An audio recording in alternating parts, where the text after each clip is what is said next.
the Anyone But Cam Fantasy Football Podcast.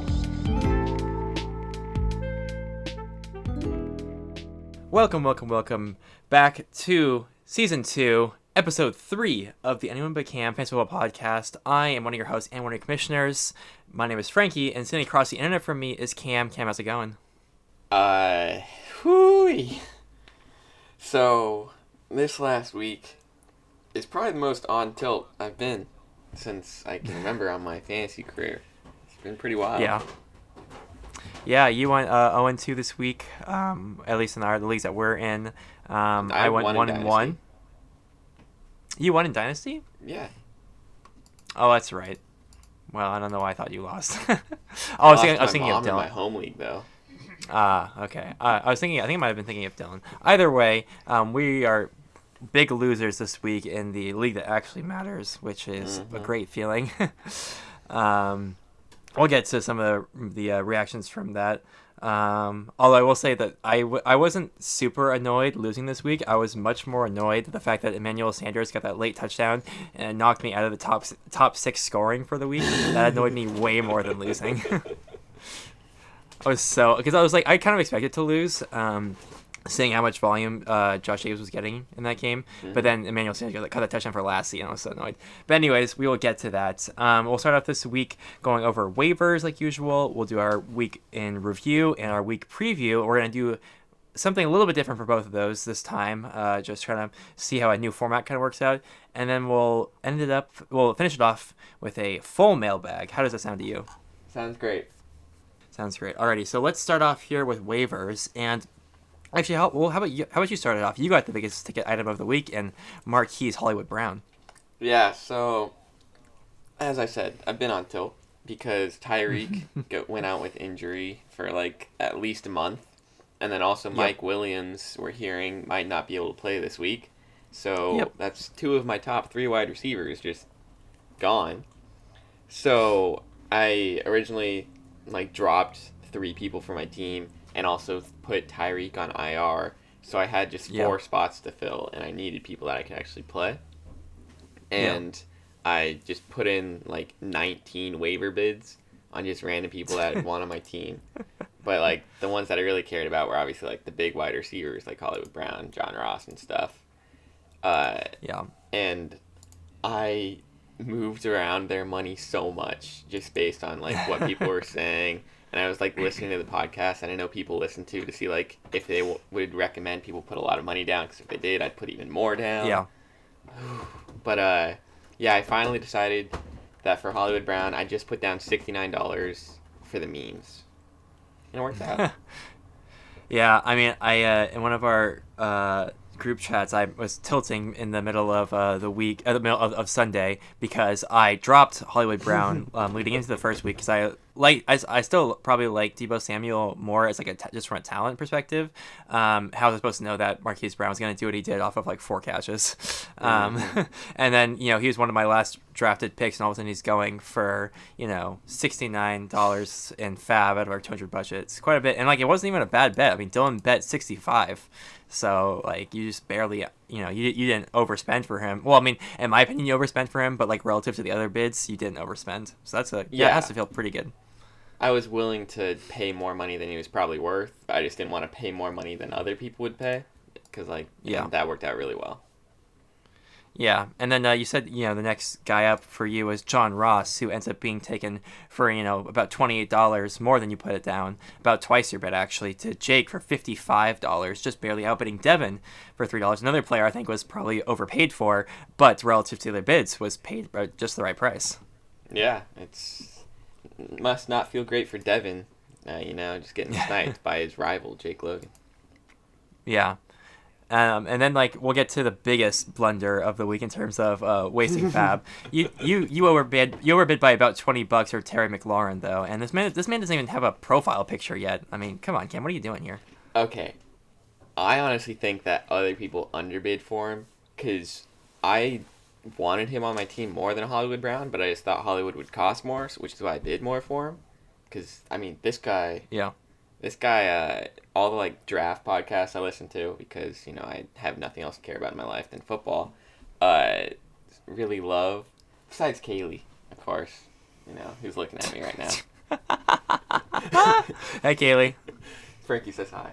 Philly Dilly. Anywho, they all super liked him, and like, there's one guy who's big on wide receivers, and also, there was a tweet by Brett Coleman, big YouTube football guy, who was like, Terry McLaurin is going to be a big waiver pickup this week, but not on my leagues because I own him in all of them. And I was like, I trust you.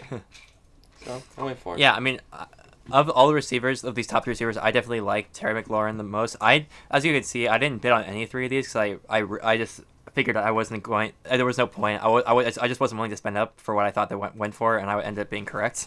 It just wasn't even worth bidding. But I mean, of all of them, I like the McLaurin pickup the most, probably. Although, I mean, who knows? Marquise Brown could be the next big thing because of we'll talk later, but what we saw from Lamar Jackson Week 1. But yeah, the biggest stinker or the biggest wasted fab this week definitely goes to Lassie, who wasted fab on 2 picks. The second one not so badly, only about $5 to $6 depending on how you look at it.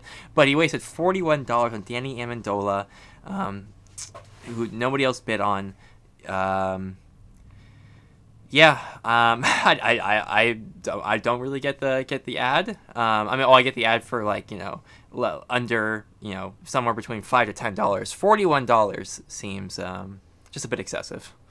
Yeah, I mean, the Lions played against the team that will have the highest pace of play in the league in the Cardinals this year, and also played a full set of overtime. So there's no way he's going to get as many targets as he did in the future weeks. Yeah. And then I think the next biggest bid, most bid on item here was the Patriots defense, who I think we were all, the 5 of us who ended up losing out, we're all kind of around the same area value-wise. Like, Levi and I bet the same amount. You bet about twice that, but we're only talking a matter of $6, $7. And then Jake pays up for $35 to the Patriots defense. Which, I mean, we have to admit, looked dominant against the Steelers. They, gave their offense a positive game script for the entire game. And they have Miami this week, which is another really great matchup. Dude, their next 6 matchups are great.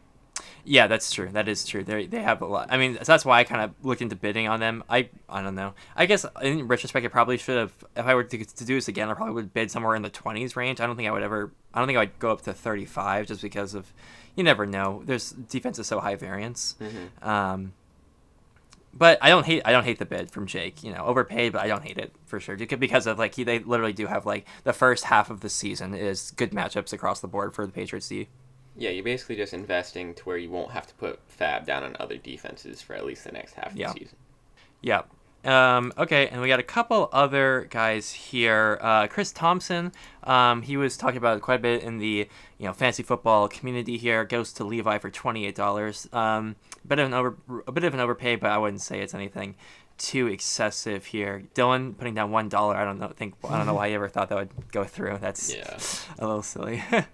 And then nothing else too notable here. I guess Rex Burkhead only went for $3 in our league, and that's to you. I could have expected him to go a little bit higher because I was thinking about bidding on him, but it was another one of those guys. I'm like, he's probably going to be overpaid for, so I just won't even try. But I mean, yeah, we'll see. That's pretty much it for the waivers. Besides for this morning when I stole a defense from you, how did that feel? Okay, I bid on all 3 of the defenses $0 because I only have $81 left in fab. And I just got none of them. And this also happened yesterday when waivers rolled. Me and Dylan both bid $0 on the Panthers defense, but he just beat me out on priority there. Yeah, I was gonna bid 4 on the Texans, and then I was like, let's bump it to 6, and then nobody else bid. So I was like, you know what, $6, I can afford it. I like the Texans this week, and I really want to win this week. So. All right, that's pretty much it for the waivers. First week's always a pretty important one to go over. But how about let's just move on now to the weekly rewind, and we're going to do a new format here where we're going to be breaking down each of the teams, but I'm going to be talking about all the teams that won this week, and you're going to be talking about all the teams that lost this week. And we're just going to go back and forth.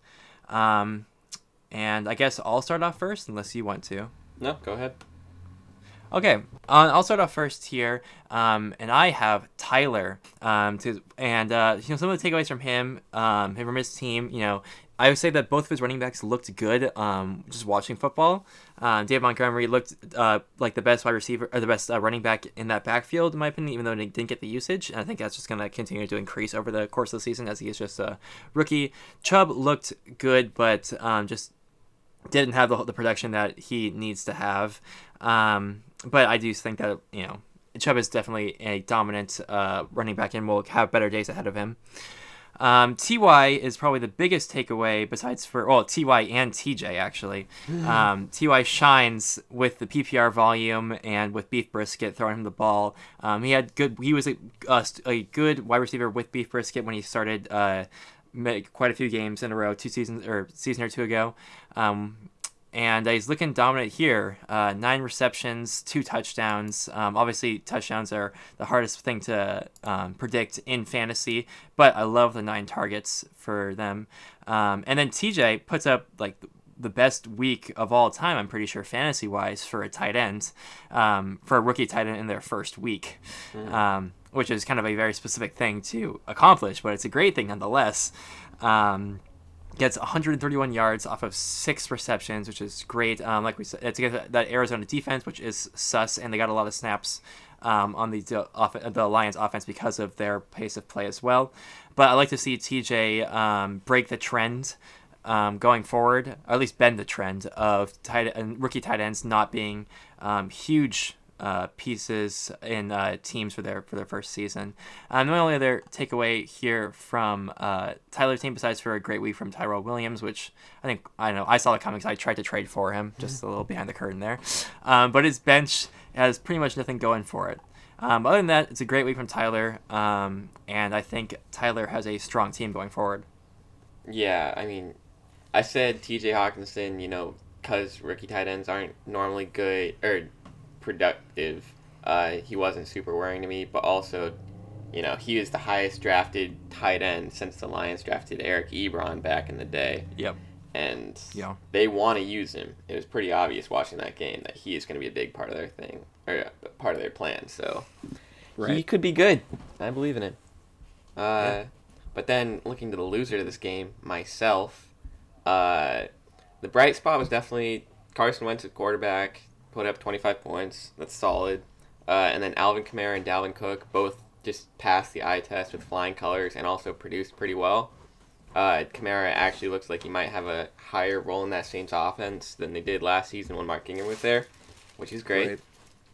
But then wide receivers, oof. I mean, losing Tyreek Hill, really bad. Mike Williams did not produce super well. Cooper Kupp got a lot of targets, but didn't do a lot with them. But, he's coming off that ACL tear, and the Rams don't really do anything in the preseason. But the biggest scary thing for me is O.J. Howard. Big name in our league, but maybe not as always cracked up to be because that Tampa Bay offense just looked abysmal against San Francisco. Yeah, it sure did. Yeah, so I was on tilt. You got anything you want to say, Frankie? Make me feel better? About your team. No, I mean, we'll talk about more. I'm talking about your matchup for this next week. I'll touch on how I see your team going forward. But you got some wide receiver issues for sure. Mm-hmm. It was a down week for it wasn't a great week in total for all of the Rams wide receivers. So it's not like Cooks or Woods shined and Kupp was like pushed to the side. They all got about the same usage and about the same points. So I wouldn't be too worried about that. I was never high on O.J. Howard, so this isn't super shocking to me personally. But injuries to Mike Williams, injuries to Tyreek Hill, highly unfortunate for you. Mm-hmm. But I got the Rams running back 1 and Malcolm Brown. So suck it, Devin. That is accurate, unfortunately. Alrighty, and let's go on to the next game here. And I have the winner of Devin versus Jake. Devin has a strong week, especially if you look down at his flex players. Marlon Mack gets 25 carries. Oh my God, that is a lot for a man who was not drafted super highly, at least not considered to be, I don't know, at least pre-draft, like in the season, not considered to be a very he's like someone who wasn't looked at as a super high upside guy, especially after the Andrew. Well, I guess I don't know. I guess things changed after Andrew Luck's retirement. Anyways, Matt gets an insane amount of usage. I think that'll probably continue going forward. That's something Devin can look forward to, which is important because his running backs did not a whole lot this week. Gurley did nothing in the first half of his game and turned on a bit in the second half. But like I said in an earlier podcast, and I'm going to say it again, I'm just going to plant my flag in the sand and say that Todd Gurley is a bust this season. He is going to be a bust because he was picked at the 101 in our league, and he could still be good. It's like the same thing with the no draft list. Like they still could be good, but for the value, no. I'm sorry, Gurley's a bust, and I'm just yeah, that's it. Yeah, especially looking at how David Johnson and Le'Veon Bell did this week. Both used a lot and really productive, and Devin could have gotten both of them. Yeah, and then looking towards wide receivers, Kenny had an okay day, kind of bailed out by a touchdown. Same thing with Alshon, not a whole lot of yardage here, and kind of bailed out by 2 touchdowns actually for him. But they do get Atlanta this week, which is kind of hit or miss. Could be a good week, could not be. I'm not super sure about that yet. That's about all I have from Devin's side, besides for the fact that I think I was super high on D.D. Westbrook going into the season, and with the injury of Foles, and now we have Gardner Minshew the second as his QB. It's so hard to predict. I don't know if you even start him this week. I mean, yeah, definitely don't want to have to start him because you just don't know what's going to happen. But yeah, Devin's team is trash, and he's going to lose this week. I don't know who he's playing, but he's going to lose. Oh, okay. But looking at the team he beat, Jake Logan, I think he really justified our bottom tier ranking of him this week. Scoring 84 points, getting manager of the week, which means his bench was so bad that his starting lineup still only would have gotten him like 90 points tops if you said it perfectly. When you get both your flex players combined for less than 3 points, I don't know how you're going to be able to survive in this league. Dante Pettis getting literally 2 snaps. Yeah. There is some stuff to like for Jake's team. Like, he has 2 people on that Cowboys offense, which looks like it could be really productive this year. Who knows if Leonard Fournette's just going to be run into the ground now that they have a 6th-round pick starting at quarterback. I'm going to be honest, Gardner Minshew looks like who Justin would think is the coolest man alive. I just want to say that. That is true. He is the most everyman-looking person I've ever seen. With a solid stash. He does have the stash. That is correct. Yeah. But Jake's got to get some stuff going if he wants to be competitive. Yeah, I mean the biggest takeaway from Jake's team for me, besides for everything you just said, is that Sony Michel couldn't have had a more positive game script. Now the strength of the Steelers is definitely in their front 7, but even still, he did nothing the entire game, and the Patriots were up literally the entire game. He just wasn't even being fed usage, and so I don't know. It leads me to believe that Belichick is really just gonna give Michelle the Patriots backfield is always unpredictable. That's just a thing we've known for a long time. We never know which week who's gonna get the usage. But everyone kind of thought this season that it was finally gonna be Sony Michel. They spent the high draft capital on him. He was amazing in the playoffs last season, so it seemed like he was the guy. But I don't know, from the way I saw in this game, and obviously it could be wrong. You can't predict Belichick. That's why he's the best in the business. But it looks like they're not going to use him very much, and they just want to use him for crucial situations like the playoffs and games that are actually competitive. And they have another game this week against the Dolphins, which probably isn't going to be that competitive. So I don't know. There's a lot of issues on Jake's team. Yeah.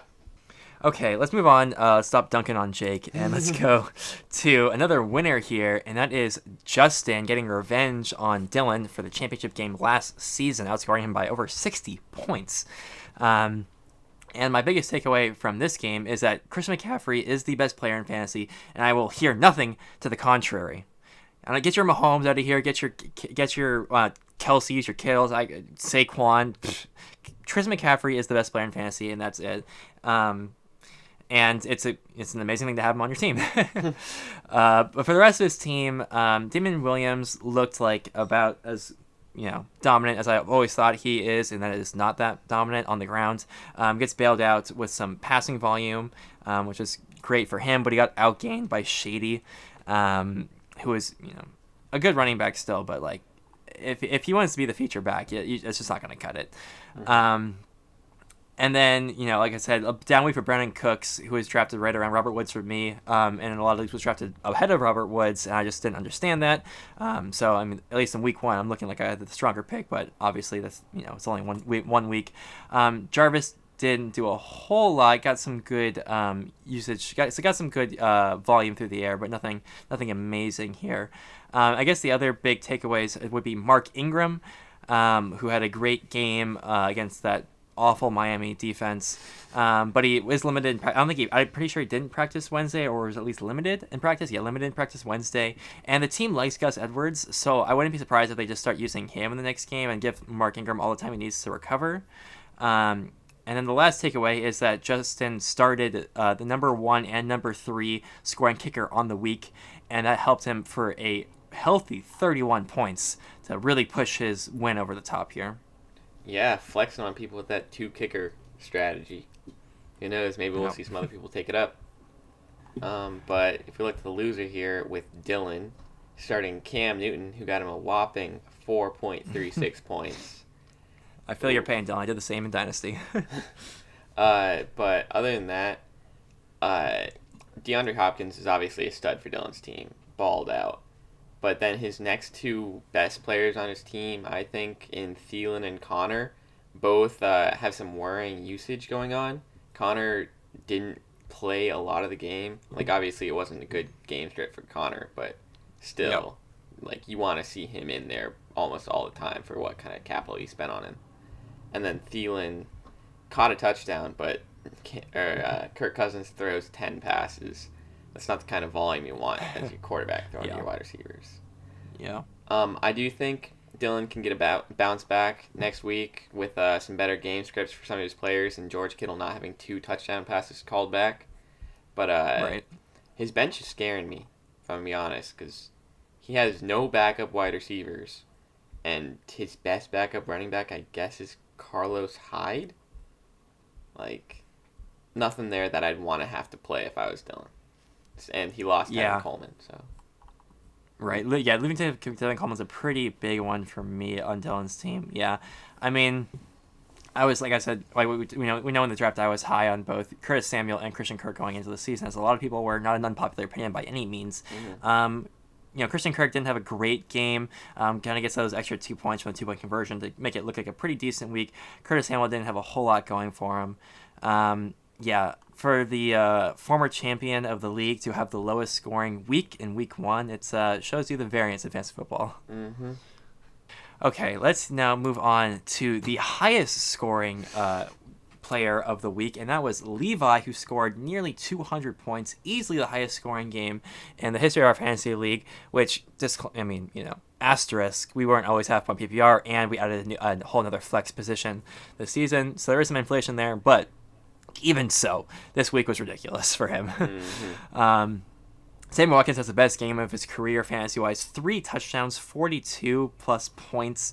Sammy Watkins is probably a wide receiver 1, maybe wide receiver 1, wide receiver 2 fringe rest of season, let's do the next month, if he stays healthy, which is a big question mark, because that man never stays healthy. As I found out last season when I had him on my team for pretty much the entire year, and he hardly played. Great stuff all around from Levi's team, at least for most of his starters. Jameson Crowder popped off on his bench too, which I didn't even see that at all. But I do think just taking a more realistic look at this, obviously this is going to be a crazy outlier week. Generally speaking, week 1 scoring in fantasy and in regular football is the highest scoring. September football, there's more points scored than any other month. And so I think we have outlier games, definitely from Austin Eckler here, who gets 3 I think Austin Eckler's a great player, and he will have a good amount of usage, but 3 touchdowns, just, you can't, scream outlier game more than that. And then, obviously, an outlier game, like I said, for Sammy Watkins. And then Man, Derrick Henry. I mean, Levi.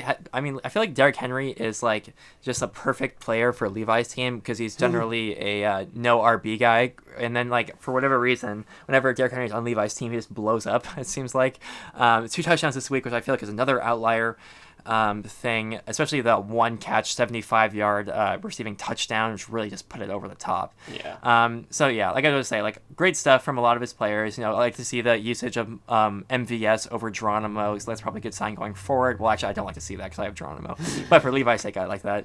And then good enough usage from Travis Kelce. Not exactly what you want to see, but can't complain when the rest of your team combines for 186 points. Yeah. We'll see what kind of regression to the mean we get for Levi's team, but I still think the mean is going to be pretty high. He's got some good players. Yeah. Oh, totally. I thought Levi's a great team, but like my notes are basically like this week makes his team look way better than it actually is, but it's still like one of the best teams in the league. Yeah. The biggest concern I have for Levi's team is just the kind of ticking time bomb he has going on with Austin Eckler, and then with the Kansas City Chiefs players he has, just going to be great until Tyreek comes back, and then it'll kind of settle down a little bit, probably.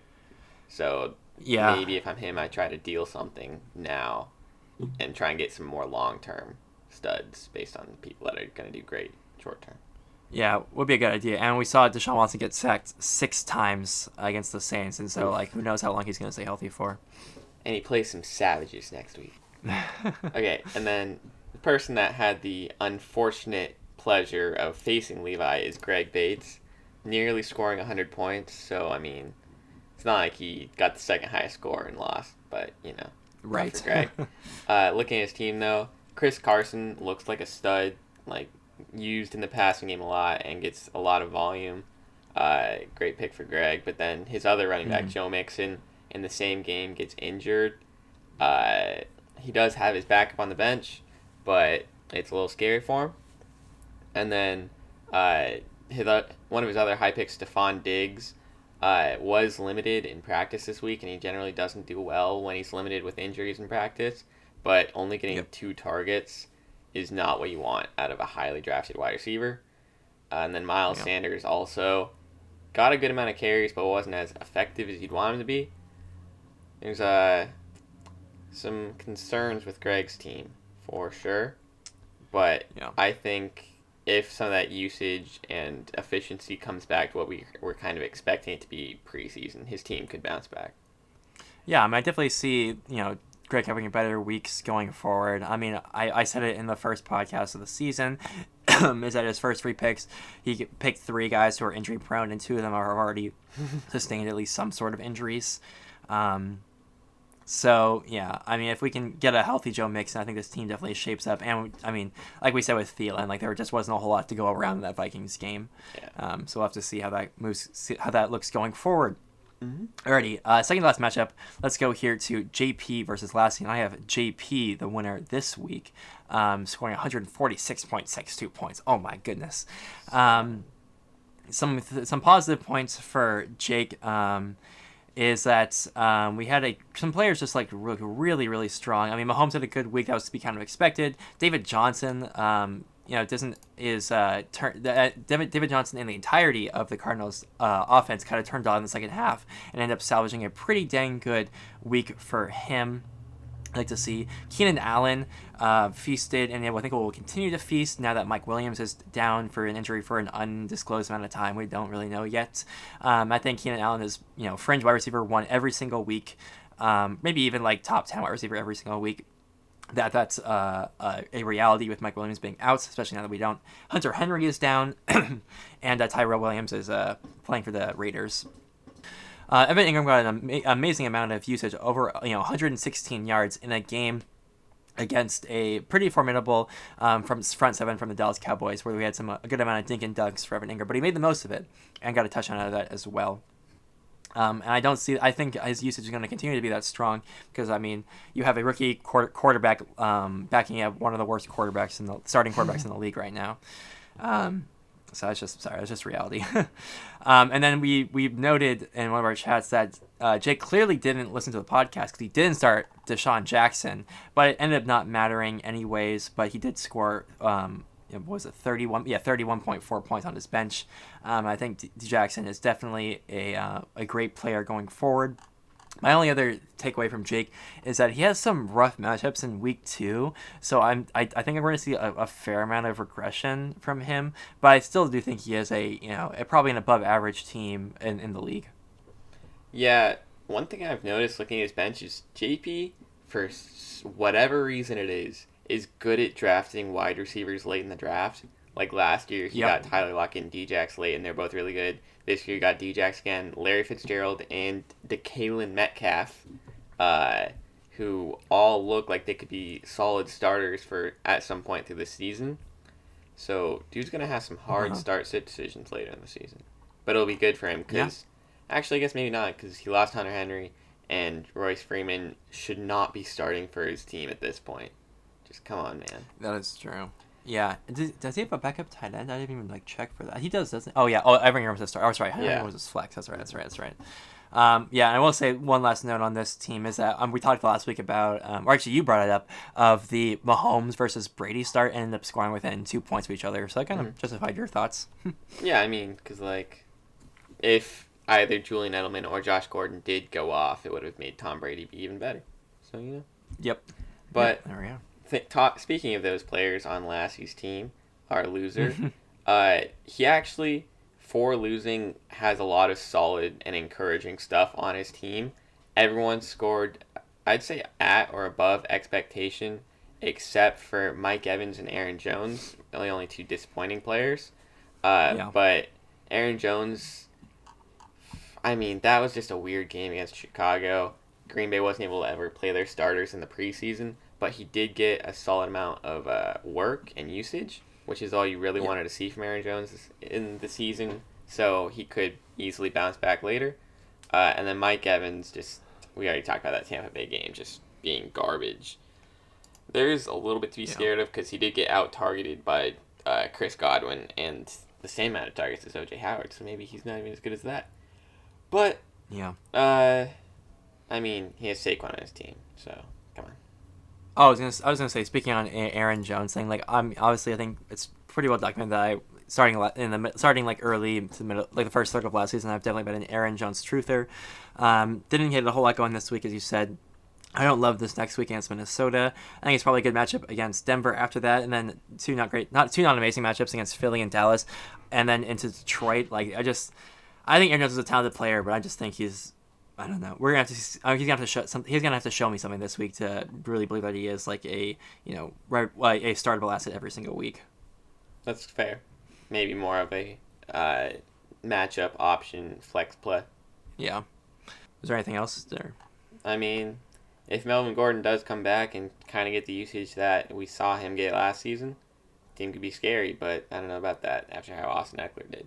Yeah, that is true. That is a huge. Then that could turn his entire team around if Melvin Gordon comes back or gets traded somewhere. I mean, who knows what could happen. Alrighty, let's now talk about the matchup of the week.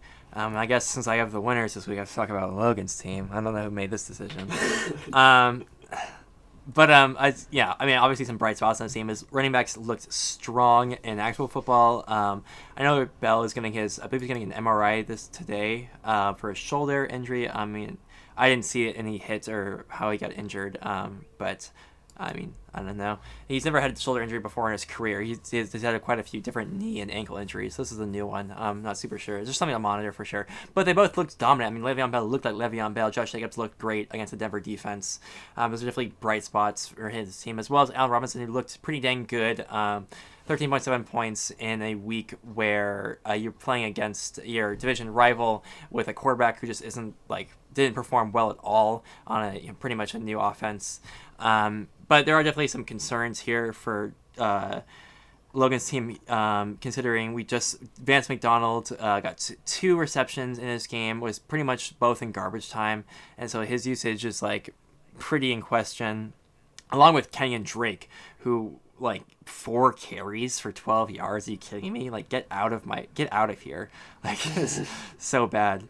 And so, yeah, I think that's pretty much the end of my notes on Logan's team, besides for the fact that I remember I said last podcast, so the two quarterbacks I liked the most going into this week were both Dak and Lamar. I picked Lamar, ended up being correct, but at what cost? I could have had him on my bench. I probably would have won.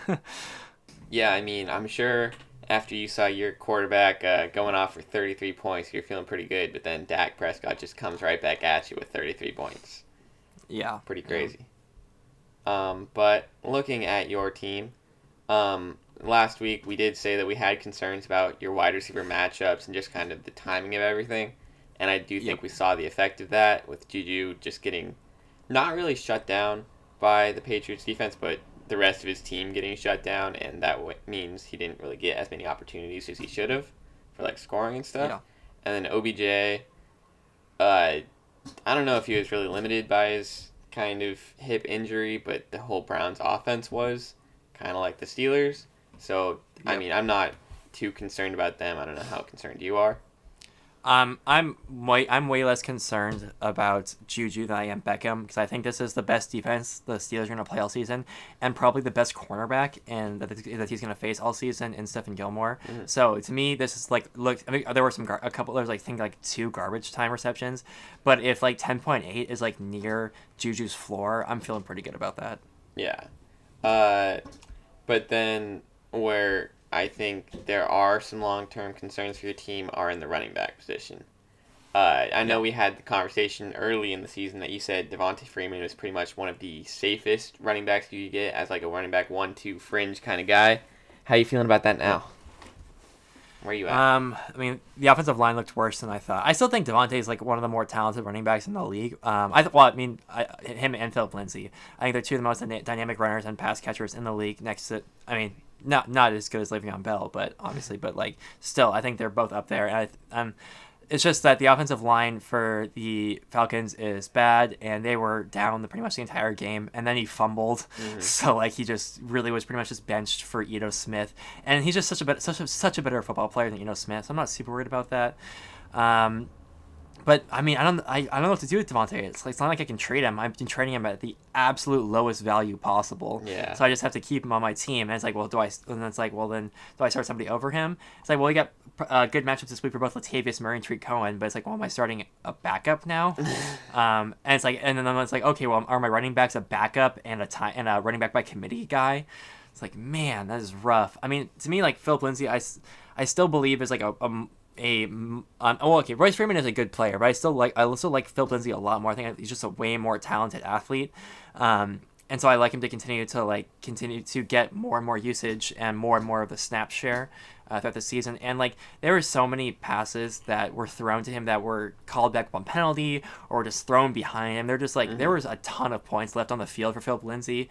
And there's another one, like I don't know, I'm pretty sure like this is the floor for Devontae Freeman. At least I sure hope so. It's pretty much the floor for Philip Lindsay, pretty much the floor for Juju Smith-Schuster, and I still scored 120 points. So I don't feel that bad about my team. Okay. Yeah, I mean, I don't think you should. It's just, I'd definitely be scared if I didn't see a bounce back from my running backs if I were you. But I wouldn't not be expecting one. You know what I mean? Yeah, I would say that. Yeah. I mean, the only other thing that obviously Lamar probably isn't going to put up 33 every week, and Mark Andrews isn't going to put up 20. But I do think that's a really strong stack. One of the better quarterback tight end stack, especially for where I drafted them at very late rounds, and they get to go against Arizona into Kansas City the next 2 weeks, and so I like those matchups a lot. All right. Yeah, and that was our weekly rewind. I remember we tried to change this format up to make it go faster, and I think we took more time. Yeah. So, work in progress. All right. Yeah, let's just move in quickly. We'll spend probably less time on this one just because we already went over everyone's team. Yeah. Yeah, we kind of went over everyone's team. So let's just start. We're going to go over a weekly preview, go over some of the matchups for this week. We're each going to go back and forth and leading off here. And Cam, you're going to lead off. We're going to start off with the Alphas again. And you're going to start off here with Jake versus Tyler. Yeah, so obviously Tyler was the highest scorer of the Alphas last week and Jake was the lowest. So I think Tyler is pretty easy favorite in this game. But there's a lot of question marks that could go either way for Jake's team. Josh Allen is always just super volatile. We could see how Fournette does this week with the backup quarterback. He could just get run into the ground. And then Sony Michel, we kind of talked about this earlier against Miami. He could either just be kept off the field entirely to keep him healthy, or just destroy them if they actually use him. So there's a lot of chances I see for Jake's team to get a lot of points. Also, the Patriots defense against Miami too. They're favored by like 18.5 points this week. It's ridiculous. Yeah. But then Tyler's team is just a lot more guaranteed to produce. With Nick Chubb now facing a backup quarterback in the Jets, they're probably just going to be able to lean on him a lot. Julio Jones seems to always go off against the Eagles, which I would be really concerned about if I was Jake. And then Tyrell Williams against Kansas City. Whew. If he gets the usage he did last week, which there's no reason he shouldn't, he could get a lot of yards and maybe a lot of points too. So I'm feeling Tyler in this game for sure. Yeah, me too. I guess I should have mentioned it earlier, but as a repercussion of the Tyreek Hill injury is that he does have Tyler does have Mecole Hardman on his team. Mm-hmm. I don't predict he's going to start him this week, but it could be a very startable asset going forward. We'll have to see what his usage is this week. Yeah, I think this game is probably in Tyler's favor overall, unless Lenny can put up some work against Houston. I think we'll see a better game from Amari Cooper this week for sure, even though last week was definitely a Michael Gallup show. I think this is probably a better matchup overall for Amari Cooper this week. And I talked down Sony Michel quite a bit, and I still think he is a good player, obviously, but it's just going to be another very positive game script for the offense of the Patriots. I'm just not sure that translates to a positive game script for Sony Michel. Yeah, the big question with him is only usage. Yeah. Well, I guess he did only get 15 yards on 14 carries last week. Yeah, well. All right, let's take a trip to the other half of the Alphas division here. We have Cam versus Devin. My initial thought, just looking at this matchup and the days leading up, was that this is pretty close. I mean, I could see this going either way, I don't know. And then we found out that the full extent of Nick Foles' injury, and it just, I don't know, because I was super high on Dede going into the season, and it's just a player, like I said earlier, we're not super sure. I wouldn't be super confident starting him this week. I think you have pretty good matchups across the board. And like I said, even though I think Amari Cooper's going to have a better week this week, I think Michael Gallup is still definitely going to have a strong week this week against that Washington secondary. Kamara versus the Rams should be a positive game. Dalvin Cook should be good as well. So, I think it is a somewhat even matchup here, but I do think that you are probably the favorite overall just because you have the better matchups, even though I don't love the fact that your wide receiver 2 is Marquise Brown this week. Yeah, the big thing I'm feeling here is just, at least if Devin's Eagles go off, I'm starting Carson Wentz. So I think I'm pretty safe from a lot of stuff there. And then Marlon Mack did go off last week, but Tennessee was pretty good at shutting down Chubb last week as well. And I'm hoping that will at least be a lower scoring game and kind of more of a, punt kind of game. Yeah. But, obviously I'm going to beat Devin because he's garbage. And let's move on. All right, let's take a trip over to Rotlack, and you'll start off here with Levi versus Justin. Yeah, so, Levi has got to be the favorite in any game. We talked about how his team looks super strong, at least in the short term, and that stands true here. I'm not sure about starting Antonio Brown, even if he does play for the Patriots, because you don't know, what kind of usage they're going to give him in this first week with the team. And if you're Levi, you could easily just throw in Marquez Valdez or Chris Thompson or something and get some guaranteed points where that's all you really want if you're Levi. He has his Chiefs going up against Oakland, who did perform admirably last week against Joe Flacco, but we'll see how it works against, the Chiefs. I think the biggest hope here for Justin is that the Jacksonville defense can just shut down Deshaun Watson, and that Derrick Henry doesn't go off this week again, and Austin Eckler doesn't go off. Oh my God, this is scary for him. But Yeah. I mean, yeah, I think Justin has a shot, but it's gonna take a lot of changing of the narrative we had week 1 for Levi's team to have that happen. Yeah. I think this is probably the most like lopsided game of the week just going into it in terms of like who's the favorite. Not to disparage Justin's team put up a lot of points this last week, but I think Levi just looked dominant and has some great matchups this week. And there's a non-zero chance that Antonio Brown ends up on the commissioner's exempt list this week and isn't even able to play. Mm-hmm. So that's something to watch as well. And even then, I'm still probably liking Levi anyways. So yeah, that's about it on that one. Alrighty, and then the other half of Rotleck, we have Dylan versus Greg, 2 teams searching for a win. Mixon not practicing yesterday, in my opinion, is the tipping point to make this a Dylan favored matchup. Love both of his tight ends on his team, and Hopkins this week for sure against Jacksonville, in which should be a very positive game for Houston. The biggest question for Greg is he has 3 Falcons on his team, and they have the highest over-under of the week against Philadelphia on Sunday night. And so if it is a high-scoring game, we could definitely see a good amount of volume for both Sanu and Ridley, but neither of those are wide receiver ones for that team. We'll see what they can do. Diggs limited in practice, like we said, but if he does, get fully healthy this week, and last season he scored 31 points and 19 points against Green Bay in the 2 matchups. So I'd like to see maybe something similar to that as well. But overall, I think it's close enough, especially when we consider like James Conner maybe coming down with an illness and not a great matchup against Seattle. But I think, this is probably Dylan favored. I don't know. What are you thinking? I was kind of looking through all these games this morning, and I couldn't find a game that I'd pick as my upset. But I feel like Dylan, if he is the favorite here, this would be my upset of the week.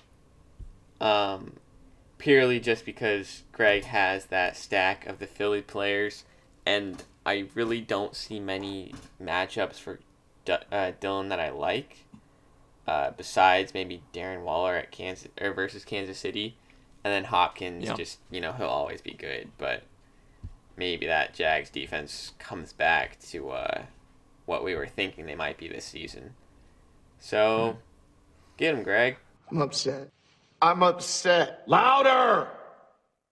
I'm upset. Louder! I'm upset. Say it louder! I'm upset. Let's go. I mean, I like my matchup thing I was talking about with Dylan's. I like Kevin Newton to have a bounce back week this week against Tampa Bay tonight actually. So we'll see. And Dylan still doesn't have a defense, and so we'll have to see what he does there. I think he picked up the Browns this morning. Yeah, that's right. Against the backup quarterback. Oof. That's I guess right. it's Trevor Siemian, so he's not that bad. Anyways, moving on to you versus Lassie is what we're on now. And if I'm you, I'm looking at Lassie's team. He has Kyler Murray against Baltimore this week. Not good for Lassie. Aaron Jones in Minnesota. Still not good for Lassie. Emmanuel Sanders versus Chicago.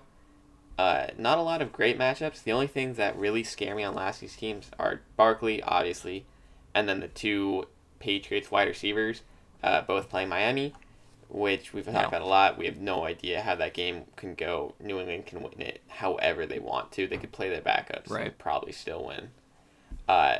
And if your wide receivers bounce back like we expect them to, and you still have that Baltimore stack playing against the Arizona defense, which is not nearly as good as the Baltimore defense is for Kyler Murray, I think you're pretty solid favored to win this game. Yeah, I think I am too. Obviously the big question, I have 2 running backs who didn't perform well last week, and I have bad matchups this week as well. But we saw, even with bad matchups for them, I still was able to put up 120 points. So I do like myself this week. We've talked about it enough times of the Patriots game. Who knows how that's going to work out? But yeah. And then let's go now to the matchup of the week. which we decided was going to be Logan versus JP, one of the two matchups with two players who have both won their first weeks. And as we all know, Studs and Stoners is it's just the most interesting division by far, easily the most dynamic. I mean, if you look at how we performed week 1, we have the least amount of variance. There's only like I think a total of like 20 or so points separated us, or 27 points, as opposed to the other divisions, which was like 80 and like 110 separating first scoring and last scoring team. This one is a hard one for me to pick. I like stuff on both sides, and I dislike stuff on both sides a fair bit. I want to see what Bell does against Cleveland, if he even plays. As I kind of popped up this morning, kind of threw out my notes a little bit. But Cleveland, he's barely ever played against Cleveland, which is kind of a surprising thing to think about, considering he was a Steeler his whole career. But he's dealt with injuries for a lot in his career, and obviously he sat out all of last season. He's barely ever played Cleveland, and like the Steelers oftentimes will play Cleveland in week like 16 and week 17 to finish the season, and a lot of times we just sit Bell. Mm-hmm. So he doesn't have a whole lot of experience against them, and as we know, the offensive line in New York is not what it is in Pittsburgh. But I think it's still a positive game for him. Love Dak versus Washington, of course.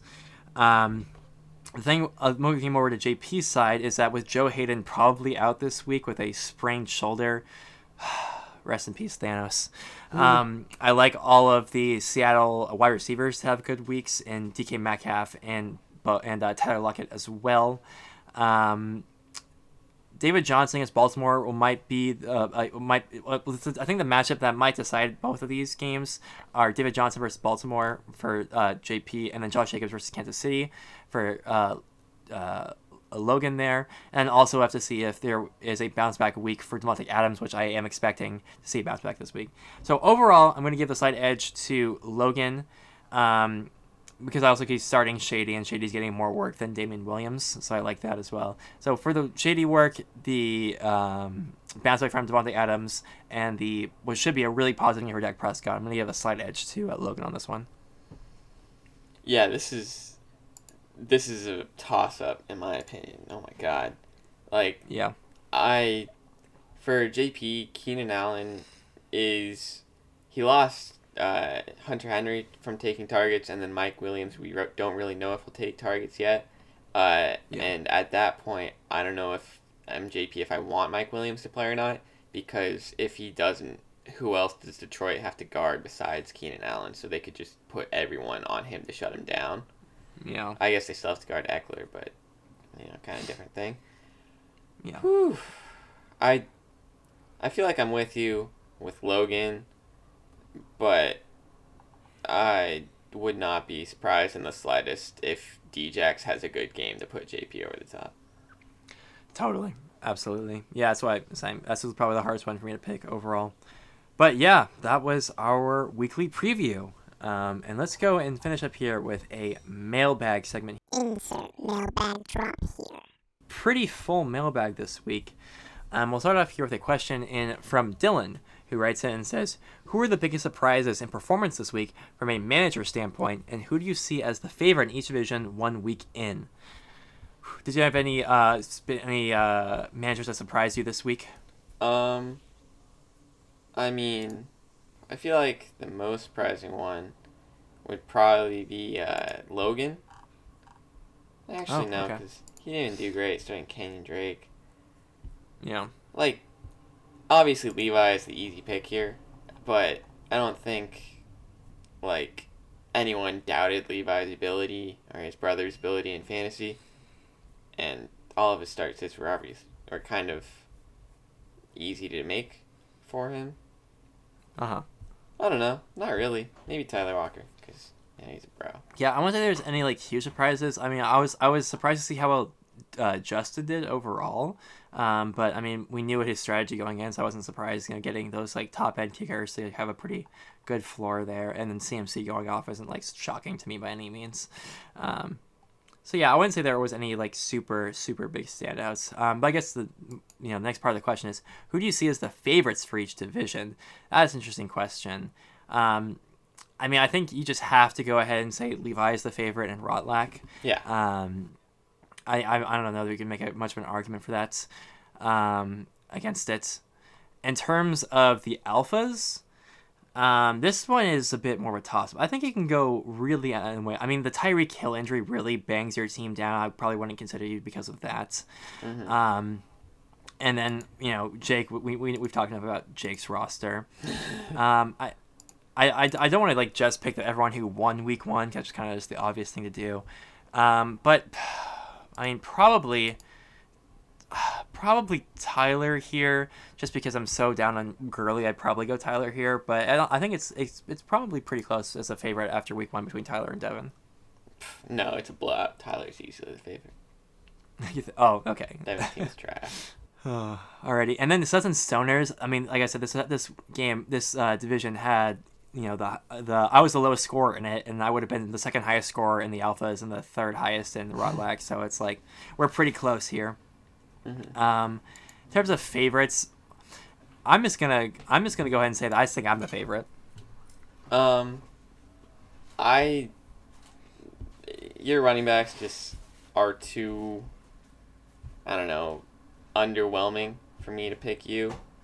I think I'd probably have to go with Logan, probably just because, I mean, I think Josh Jacobs can be a stud this season, and then Le'Veon Bell, obviously, actually, with Sam Darnold being out for a lot of weeks, I don't know, maybe that'll just mean, because, Trevor Siemian's not that bad. Yeah. And then I just feel like there's a lot of staying power with Logan's roster, because I'm just BSing right now. So I'm just going to pick him. I mean, we're asking to pick favorites off of one data point, so Yeah. it's what are you going to do? Dylan, you should know we can't extrapolate from that. Yeah, that's true.